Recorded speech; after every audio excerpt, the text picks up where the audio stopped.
El gobierno sufrió un importante revés este miércoles cuando la justicia decidió suspender el decreto que flexibilizó las políticas antitabaco impulsadas por los gobiernos del Frente Amplio. Aquellos que esperaban esta noticia, obviamente que la celebran, porque entienden que no solo es un triunfo de la salud, sino también abarca los derechos humanos y es una fuerte señal contra la industria tabacalera.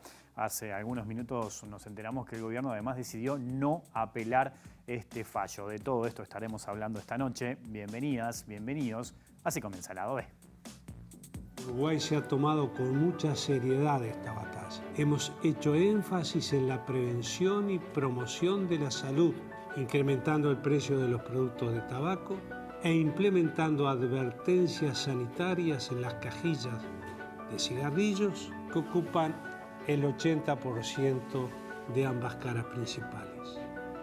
Asimismo, y con satisfacción lo decimos, reducimos la prevalencia de consumo de tabaco en jóvenes de un 22.8% a un 8.2% entre 2006 y 2014.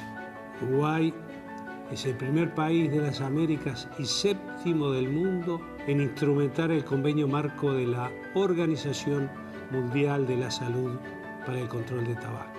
A pesar de que esto no les guste a algunas empresas, que no voy a nombrar específicamente, Uruguay se ha puesto la camiseta en la lucha contra el tabaquismo.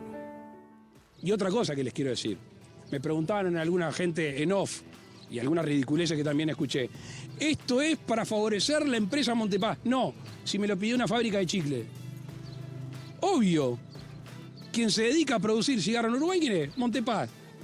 ¿Y quién le pidió esto al Ministerio de Industria? Montepaz. Ahora, ¿alguien se cree que nosotros nos van a mover por presiones? No nos conocen, esa falta de respeto. A veces lo que pasa es que se ve que algunos actuarían de esa manera. Yo no. Y yo creo que lo he demostrado. Entonces las críticas, bienvenidas. La falta de respeto y adjudicar intenciones me parece que no corresponde.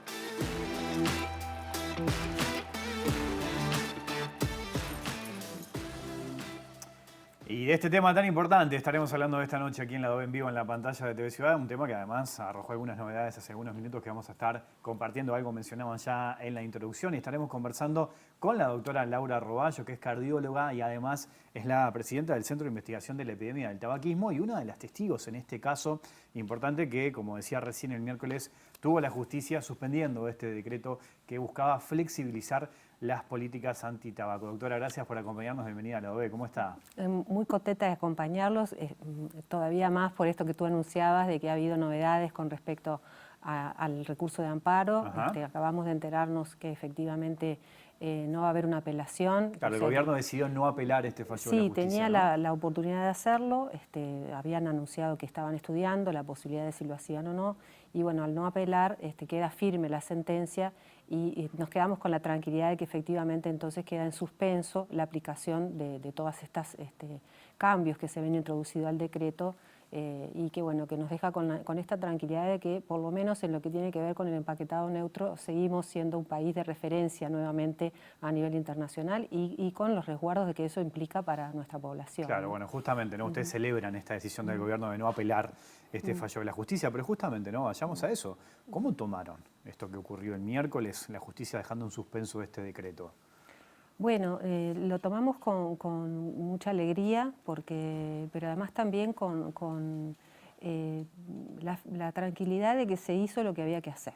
Porque nosotros buscamos los mecanismos que entendimos que eran posibles para dar vuelta atrás una normativa que claramente estaba atentando contra lo que es la salud de la población, pero además infringiendo la normativa que hay respecto a políticas de control del tabaco y con las cuales nuestro país está obligado a su cumplimiento por haber firmado el Convenio Marco para el Control del Tabaco, por ser parte del Convenio Marco y además porque tenemos ya leyes vigentes que iban en un sentido muy claro en relación a este punto y a otros más, ¿no? Entonces se señaló en algún momento que esto no correspondía, que por qué en un juzgado de familia. Bueno, nosotros lo hicimos porque entendimos que era un recurso legal válido, que aunque no había mucha jurisprudencia en el país de proceder de esta manera, bueno, esto abre de nuevo un camino diferente, pero que ha sido también reconocido ya a nivel internacional como un camino válido para poder defender los derechos, en este caso de niños, niñas y adolescentes, pero que se hace extensible a toda la población.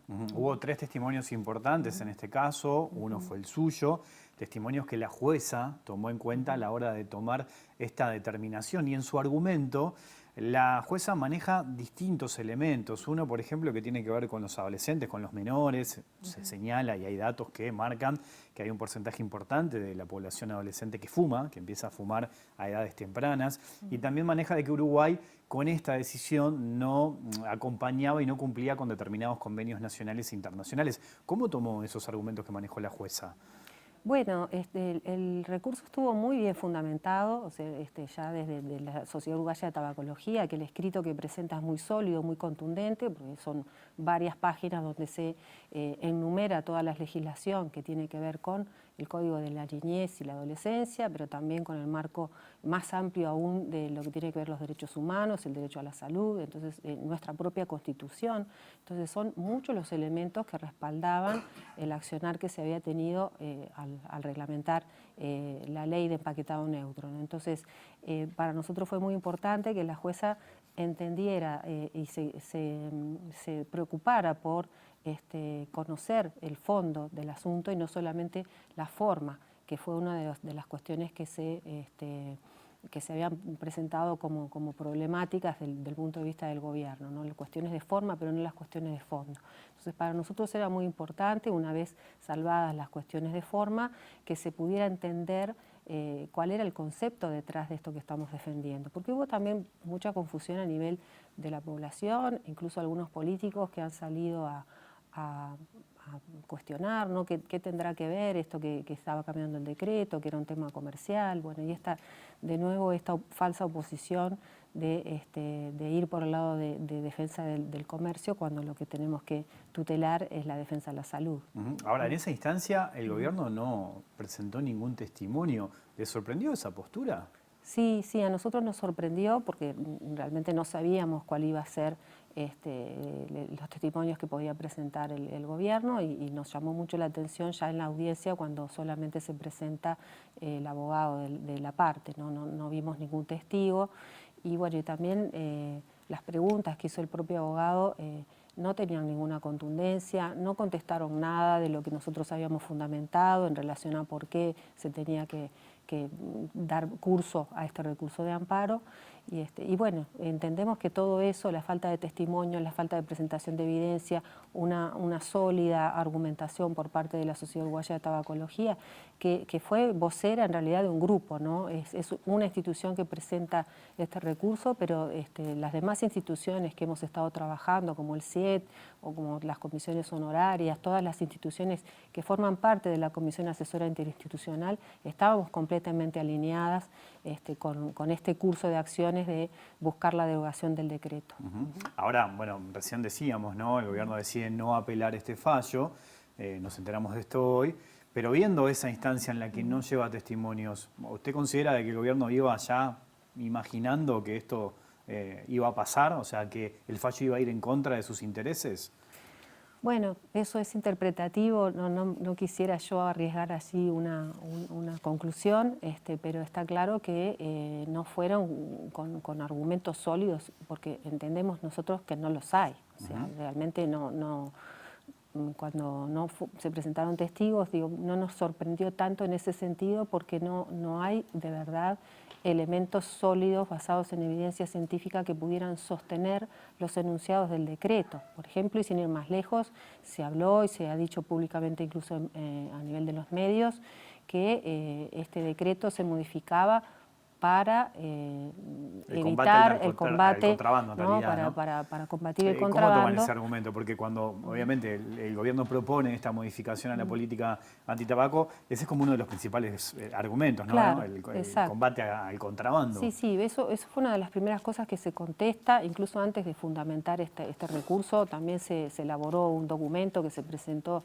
ante el ministro de Salud Pública, que aclara que para avanzar en el combate al comercio ilícito, que sin duda a nosotros también nos preocupa, y cuando digo nosotros me estoy refiriendo a las instituciones que desde hace mucho tiempo vienen trabajando por la aplicación de las políticas de control de tabaco, que son muy complejas, que requieren conocerlas en profundidad y que sí sabemos que cuando hay cambios de gobierno y hay nuevos actores a nivel político, puede suceder que no conozcan en profundidad la legislación, pero lo que esperamos es que entonces sí se asesoren con las instituciones que estamos para esto, que son las instituciones que estamos en la comisión asesora. Entonces, lo que explicamos allí es que sí, nos preocupa el comercio ilícito. No está de cualquier manera en las cifras que se han manejado por parte de algunos actores políticos que claramente fueron mal informados respecto a las cifras que se han estudiado con seriedad en estudios independientes, que siempre han estado en el entorno de 10, 15% y no los 45% que se ha señalado. Pero sí preocupa, es una preocupación que está contemplada en el Convenio Marco para el Control del Tabaco y de hecho el primer protocolo sobre el que se trabaja después de la aprobación del Convenio Marco es el protocolo de comercio ilícito, que en nuestro país es ley y que si se quiere combatir el comercio ilícito se tiene que ir por la aplicación del protocolo de comercio ilícito, que no tiene nada que ver con lo que se plantea como normas en ese decreto que afortunadamente ha quedado en suspenso, porque no había ninguna evidencia, ningún argumento que fundamentara esa iniciativa para combatir el contrabando, ¿no? Se tiene que ir por otro lado. Claro, lo veíamos recién en el TEC disparador, ¿no? ¿Cómo tomaron ustedes cuando el presidente de la Calle Pou dijo que esto respondía a intereses de la industria, ¿no? Menciona a Montepaz. ¿Cómo vieron ese argumento? Bueno, lo que nos gustaría señalar dos cosas, porque también en la apertura se señalaba que los avances han sido fruto de políticas que se instrumentaron en los gobiernos de Frente Amplio. Entonces me gustaría aclarar que quienes estamos trabajando en esto, y de hecho la institución que yo represento, que es el Centro de Investigación a la Epidemia de Tabaquismo, somos instituciones apartidarias, no tenemos ninguna denominación política partidaria. Nosotros velamos por el cumplimiento de un convenio internacional que está avalado por la Organización Mundial de la Salud y de hecho somos también instituciones muchas veces multidisciplinarias que hemos tenido que estudiar este tema en profundidad. Porque, y como señalaba anteriormente, lo que a mí me parece de esta argumentación del presidente es un desconocimiento de la normativa. Entonces, ¿qué puede suceder? Porque, como decimos, la normativa de control del tabaco es muy compleja, abarca muchos artículos, porque el tabaquismo es una patología muy complicada, que tiene bases biológicas, por supuesto, que tienen que ver con la adicción y con una conducta que además tiene componentes sociales, culturales, económicos en su determinismo. Entonces, para poder abatir el tabaquismo se requieren la sinergia de muchas estrategias, no de una sola. Entonces, y parte de lo que dice el presidente también es un error, porque admitir públicamente que escucha a la industria tabacalera y le hace un favor o cuida los intereses de la industria es desatender uno de los principales artículos del Convenio Marco, que es el artículo 5.3 y que se refiere específicamente a la interferencia de la industria tabacalera. Porque la interferencia de la industria tabacalera es una de las principales razones, es la principal razón por la cual los países no avanzan en la implementación de las políticas de control de tabaco, porque son intereses totalmente contrapuestos. Los intereses de la salud tienen que ver con disminuir el consumo de tabaco y los intereses de la tabacalera no van por ese lado. Entonces son intereses irreconciliables. En ese sentido, Uruguay ratificó por ley en el año 2004 el Convenio Marco de la Organización Mundial de la Salud, que entre otras cosas establece el compromiso para cuidar a las generaciones actuales y a las futuras de las consecuencias del tabaco, del tabaquismo. En ese sentido, ese inciso 3 en el artículo 5 marca de que precisamente se tienen que cuidar los intereses o cuidar, mejor dicho, la salud de los intereses de la industria tabacalera. ¿Eso estuvo en juego con este decreto? Y bueno, de acuerdo a lo que fue anunciado públicamente e incluso después ratificado por algunos otros actores políticos de que efectivamente se había escuchado a la industria tabacalera para redactar estos cambios en el decreto, se está violando este artículo, porque lo que el artículo establece es que no se debe dialogar con la industria tabacalera del modo que se hizo. En todo caso, por supuesto que sí, se la puede escuchar, es una industria, como se ha dicho, legal, pero que sabemos históricamente ha sido así y sigue siéndolo, porque en este preciso instante la industria tabacalera a nivel internacional está usando a Uruguay como referencia para empujar políticas de control del tabaco para atrás. No fue una casualidad que este decreto saliera a la luz poco antes de que se estuviera discutiendo en Colombia un cambio en la normativa de empaquetado neutro. Entonces, todas estas cosas son interferencias de la industria tabacalera que quienes estudiamos el tema sabemos que son parte de sus cometidos. O sea, la industria tabacalera tiene el cometido de flexibilizar o de ir en contra o de directamente impedir la aplicación de políticas efectivas para el control del tabaco. Entonces, eso es un desconocimiento de la normativa vigente. Por eso nosotros entendemos que la manera de proceder en esto, y que fue gracias a esto que se avanzó en Uruguay, porque se señalaba recién que fue en los gobiernos del Frente Amplio que se avanzó. Y me gustaría señalar que fue en los gobiernos de Tabaré Vázquez que se avanzó. Y fue en el gobierno de Valle que se firma el convenio marco. Entonces, esto debiera ser, tiene que ser, una política de Estado y no una política partidaria. Entonces, porque de hecho también en la era de Mujica, durante el gobierno de Mujica, se fue para atrás en la normativa. El juicio de Philip Morris, por ejemplo, que todos lo conocemos y que Uruguay finalmente ganó, fue en la legislatura de Mujica, y fue porque se había buscado ir para atrás en flexibilizar algo que después, gracias a una intervención de Tabaré Vázquez, no se flexibiliza y eso nos lleva a un juicio. Entonces, esto debiera salir de la órbita de el presidente que está en este momento conduciendo las políticas, sino que tiene que ir de la mano de sostener estas políticas que nos hemos ganado, que están refrendadas por leyes, la ley integral de control de tabaco, la ley de empaquetado neutro, ahora el protocolo de comercio ilícito. Entonces tenemos la ruta marcada. Tenemos la ruta marcada basada en sólida evidencia internacional, con apoyo internacional para seguir marchando. Entonces, lo que nosotros pedimos es que se escuche a las personas que hemos estado acompañando y asesorando para que lleguemos a buen puerto en seguir adelante con la reducción en el consumo de tabaco. El episodio de Philip Morris, si se quiere, posicionó a Uruguay, lo puso como referencia a nivel mundial, ¿no? Con ese juicio ganado. ¿Este fallo va en esa línea? ¿Puede poner a nuestro país como referencia? Sí, de hecho ya lo hizo. Hoy ya nos empezaron a llegar algunos estudios de centros a nivel internacional que han tomado el caso de Uruguay, que lo han seguido de cerca. Nosotros tuvimos, de hecho, una conferencia a poco tiempo después de haber salido el convenio con expertos internacionales que dieron su opinión respecto a lo que estaba pasando en Uruguay, que no dejaron duda de que esto que estaba sucediendo era un claro retroceso, porque se estaba contraponiendo que no. Yo hasta hoy, más temprano, en los medios estuve escuchando algunas declaraciones que se hacían de que no estábamos retrocediendo en políticas de control de tabaco, y claramente estábamos yendo en ese sentido.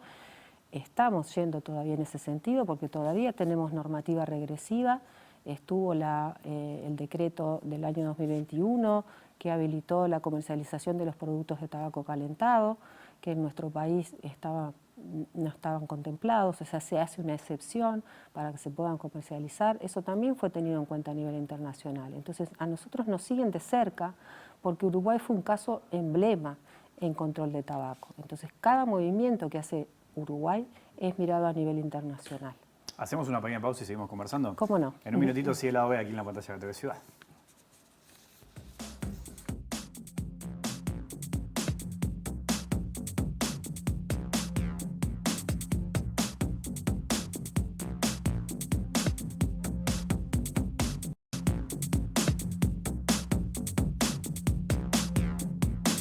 Seguimos en vivo aquí en Lado B, en la pantalla de TV Ciudad, conversando con la doctora Laura Roballo. Uno, cuando mira las cifras de tabaco y de muertes en Uruguay, se impacta, se asombra. 6.500 personas mueren por año en Uruguay por el consumo de tabaco. Son cifras que son tremendas, que esto además genera un montón de consecuencias también, ¿no? Sí, son tremendas. Un poco para dimensionarlas, quizás uno puede hacer esta comparación con lo que significó la pandemia de COVID, que también estuvo en un entorno de miles de muertes por año y que realmente sacudió a nuestra población, generó mucha preocupación. Y bueno, 6.500 muertes estimadas por tabaco, que quizás porque ocurren todos los años uno deja de mirarlas, pero cuando uno las mira en lo que significan en costos sanitarios, las tres principales causas de muerte en nuestro país, las enfermedades cardiovasculares, el cáncer y el EPOC como cuarta causa de muerte, todas vinculadas al consumo de tabaco. Entonces, sí tendremos todavía trabajo por hacer, por delante, para abatir estas causas, esta mortalidad y toda la morbilidad también generada por tabaco dependiente, porque no solamente son muertes, sino todas las enfermedades, las pensiones, las pérdidas en años de vida, la cantidad de años de vida con mala calidad de vida, con enfermedades tabaco dependientes que generan en el entorno, según sea el estudio, por costos directos o costos indirectos, nos dejan un saldo negativo entre 700 y 1.200 millones de dólares por año si restamos lo que es la recaudación por concepto de impuestos, que además no los paga la industria tabacalera, ¿no? Los pagamos todos los uruguayos. No aporta nada en ese sentido. La industria tabacalera no aporta nada, no se hace cargo absolutamente de cubrir ninguno de los costos asistenciales. Eso ha sido en algunos países objeto de estudios y no se podrían empezar a hacer juicios, demandas a la industria tabacalera por los costos sanitarios que genera por el uso de su producto, por un producto que se usa tal y como dice que debe usarse por la empresa que lo vende y que genera la muerte en la mitad de sus consumidores, ¿no? Porque 1 de cada 2 fumadores va a morir por causa de alguna enfermedad tabacodependiente. Entonces, son muy altos costos, estamos subvencionando a esta industria que no se hace cargo del daño que genera y además estamos permitiendo que año a año el sistema de salud siga colapsando, siga teniendo que hacerse cargo de enfermedades de muy larga evolución, ¿no? Y otra cosa que me gustaría señalar en esto, porque lo hemos estado escuchando, es este discurso de que el fumador conoce los riesgos, que si el fumador fuma es porque quiere, y eso es desconocer también que la enorme mayoría de las personas que fuman porque tienen una enfermedad adictiva. Esta no es una enfermedad cualquiera, es una enfermedad que se adquiere en la niñez y en la adolescencia, en la enorme mayoría de los casos. Entre el 70 y 80% de los fumadores inician el consumo en una etapa muy precoz de su vida, cuando todavía no tienen conciencia y tampoco les importa el riesgo, porque en esa etapa de vida los adolescentes no están pensando que el cigarrillo les va a hacer daño, caen en un consumo controlado al inicio pensando que lo están controlando, pero muy poco tiempo después de haber iniciado ese consumo van a quedar enganchados en un promedio de consumo diario de un promedio de 20 cigarrillos por día durante un promedio de 20 años. Entonces, vaya si será negocio para la industria tabacalera y por eso es que carga todas sus baterías a generar nuevos clientes, porque los clientes que ya tiene son clientes fieles, se van a mantener en ese consumo por mucho tiempo. Es difícil dejar de fumar. No hay evidencia científica que señale que existe un tabaco bueno, porque se ha hablado mucho del tabaco bueno, eso no existe en realidad. Sí, eso es lo otro y te agradezco la pregunta, porque también estuvo en este eje de la discusión que los cigarrillos de contrabando eran peores que los cigarrillos, que había de alguna manera que proteger al consumidor de ese producto, cuando el consumo de productos legales es el mayoritario en nuestro país y es el responsable de estas cifras que estábamos mencionando, porque el cigarrillo tiene casi 5.000 sustancias tóxicas, 50 cancerígenos demostrados, entonces no hay ningún producto de tabaco, ningún cigarrillo seguro, y ahora también han aparecido en escena nuevos dispositivos que también están generando una polémica, un debate, desinformación hacia la población, porque se está esgrimiendo que son productos seguros, cuando en realidad también están vinculados al daño. Seguramente no sea exactamente el mismo que el del cigarrillo, pero ya hay estudios que señalan el daño vinculado, por ejemplo, a los cigarrillos electrónicos. Doctora, le agradezco mucho su tiempo y su visita esta noche aquí en Lado B. No, por favor, muchas gracias a ustedes por este espacio. Nosotros nos vamos, se viene el boxeo en minutos aquí en la pantalla de TV Ciudad. Volvemos en vivo el lunes a las 20 horas. Que pasen bien, chau.